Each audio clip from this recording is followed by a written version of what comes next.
Judith segera melangkah ke depan dan menepuk bahu Kina. Melihat Kina akhirnya bereaksi, barulah Judith berkata, "Nyonya muda kedua, Bibi Nam sudah menyiapkan makan siang, silakan kembali ke rumah untuk makan." Oh, setelah mendengarkan, Kina menjawab dengan dingin, kemudian perlahan-lahan bangkit dari kursi baring. Melihat ini, Judith dengan cepat membantunya berdiri dan berjalan masuk ke dalam rumah. Setelah makan kenyang, Kina meletakkan mangkuk dan sumpitnya, kemudian naik ke atas tanpa mengucapkan sepatah kata pun. Bibi Nam yang berdiri di samping, buru-buru menahan Judith, yang berusaha ingin mengikuti, tunggu sampai Kina naik ke atas dan tidak lagi terlihat bayangannya. Bibi Nam mengecilkan suaranya dan berkata kepada Judith, "Judith, pergi hibur nyonya muda kedua. Tuan muda kedua pasti akan kembali malam ini." Keadaan nyonya muda kedua yang tidak berbicara seperti ini cukup mengkhawatirkan. Dirinya sudah tua, ada kesenjangan generasi yang besar dengan nyonya muda kedua, tidak bisa mengucapkan kata-kata yang bisa menenangkan nyonya muda kedua. Sebaliknya malah akan membuat situasi semakin kacau. Menurut Bibi Nam, apakah aku tampak seperti orang yang bisa menghibur orang lain? Judith bertanya dengan nada dingin. Bibi Nam tertegun, Dia begitu khawatir hingga keliru. Biasanya Judith jarang berbicara.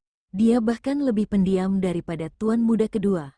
Bahkan kata-katanya kejam, memang benar sulit untuk mengucapkan kata-kata indah untuk menenangkan nyonya muda kedua. Setelah berpikir sebentar, dia hanya bisa meminta Judith untuk tetap bersama nyonya muda kedua.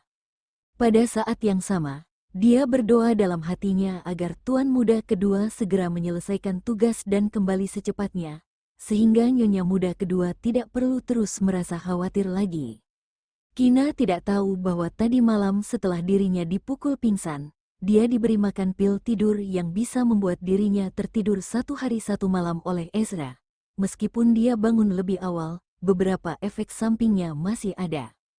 Karena itu, setelah makan siang, dia masih merasa sedikit pusing dan sekujur tubuh sedikit lelah, dan bertanya-tanya apakah dirinya sedang sakit.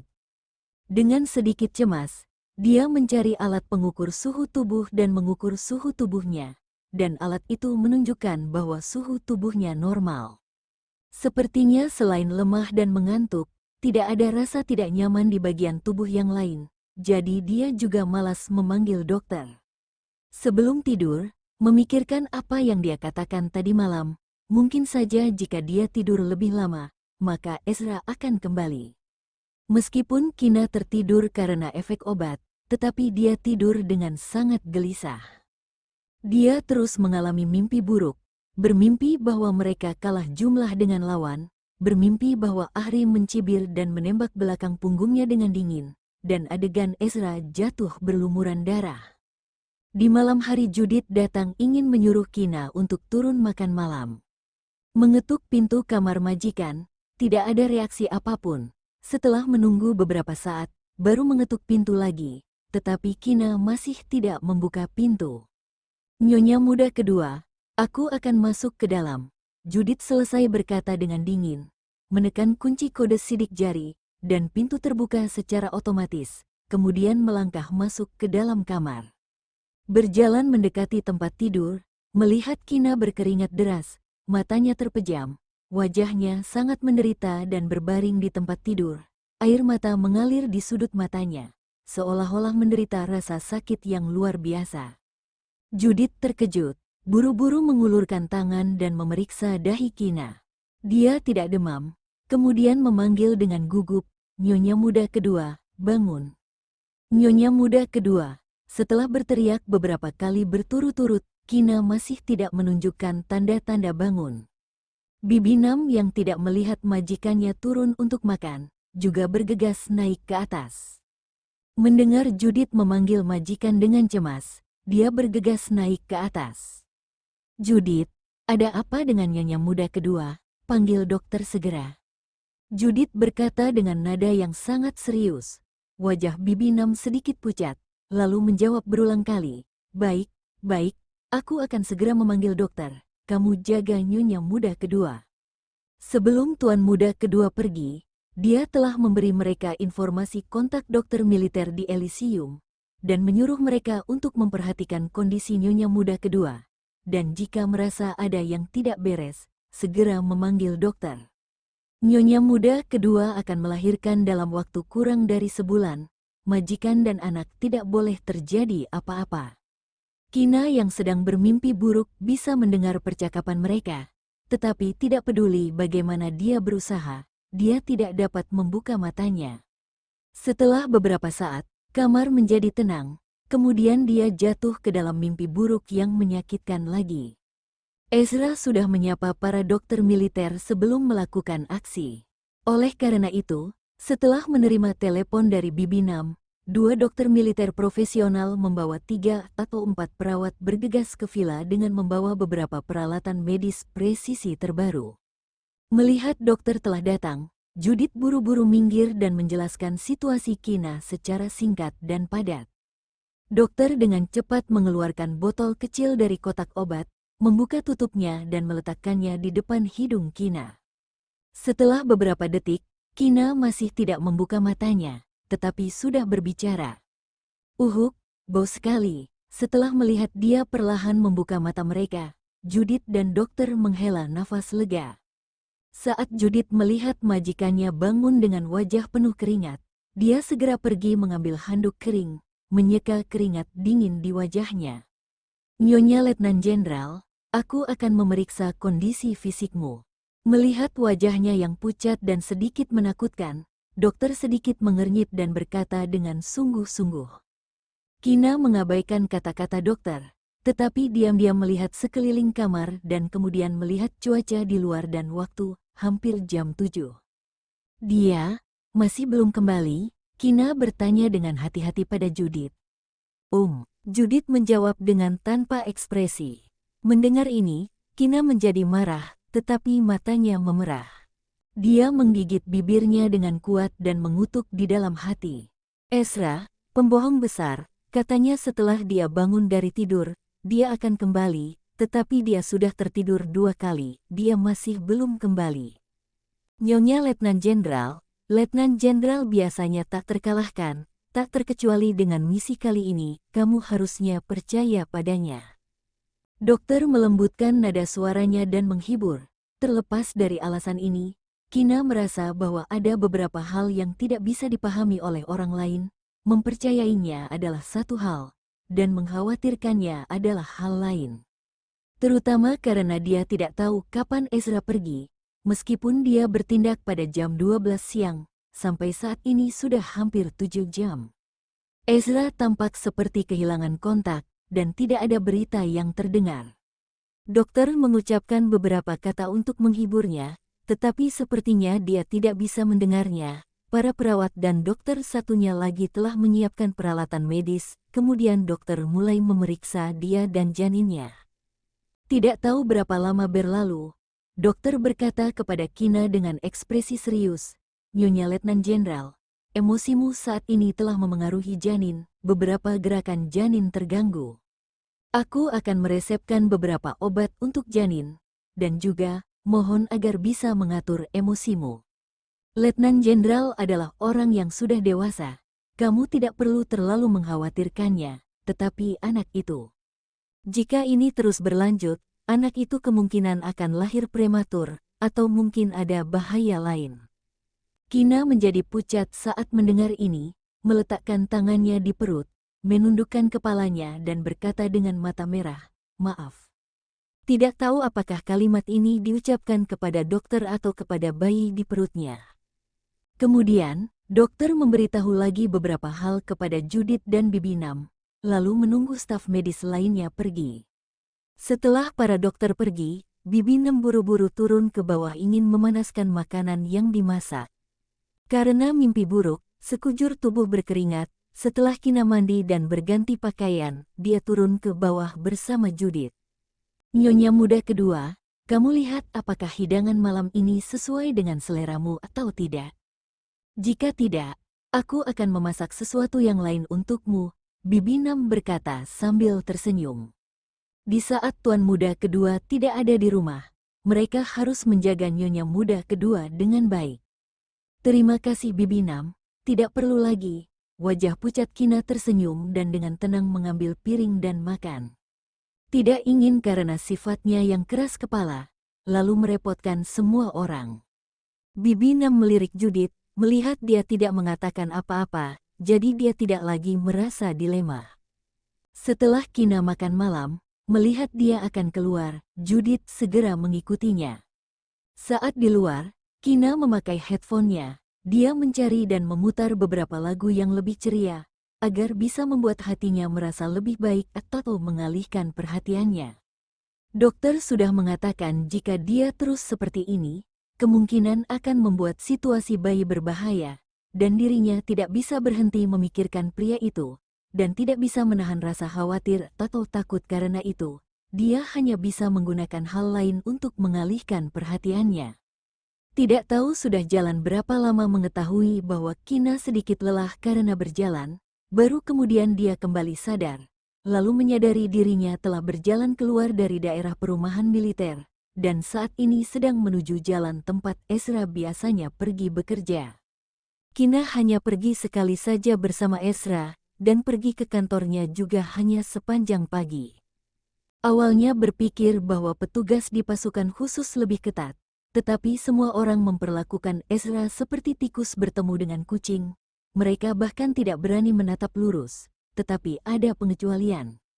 Yaitu salah satu rekannya, melihat Ezra membawa Kina pergi ke tempat kerja. Dia pun tak segan-segan mengolok-olok Ezra membawa istrinya ke tempat kerja. Alhasil, Ezra mendapatkan gelar iblis penyayang istri. Nyonya muda kedua, jika kamu terus melangkah maju, itu adalah kamp militer. Judith tiba-tiba bersuara dan mengingatkannya. Mungkin karena para tentara yang berjaga pernah melihat nyonya muda kedua, atau meskipun mereka tidak pernah melihatnya, tetapi mereka pernah mendengarnya. Oleh karena itu, sejak mereka meninggalkan daerah perumahan militer, sepanjang jalan, tidak ada yang menghentikan mereka. Kina berhenti dan berdiri di tempat, melihat ke arah pintu kamp militer di kejauhan. Dalam hati bertanya dengan harapan besar, apakah dia akan dengan sikap mendominasi muncul di depan mata pada saat berikutnya. Namun, dia berdiri sampai kakinya koati rasa, dia tetap tidak melihat orang itu. Sudah larut, ayo kembali, nyonya muda kedua, Judith berkata lagi. Kina menjawab dengan linglung, lalu berbalik dan berjalan kembali. Setelah berjalan beberapa langkah, dia tidak bisa menahan diri untuk tidak melihat ke belakang. Sepanjang jalan, tidak tahu berapa kali dia melihat ke belakang. Melihat ini, Judith ingin mengatakan sesuatu, tetapi dia tidak tahu harus berkata apa. Melihat waktu mereka di luar setengah jam lebih lama dari biasanya saat berjalan santai setelah selesai makan, Bibi Nam merasa sedikit khawatir. Melihat majikannya kembali, dia segera mendatangi Kina dan berkata kepada Judith dengan tidak begitu setuju, "Judith, nyonya muda kedua sedang hamil.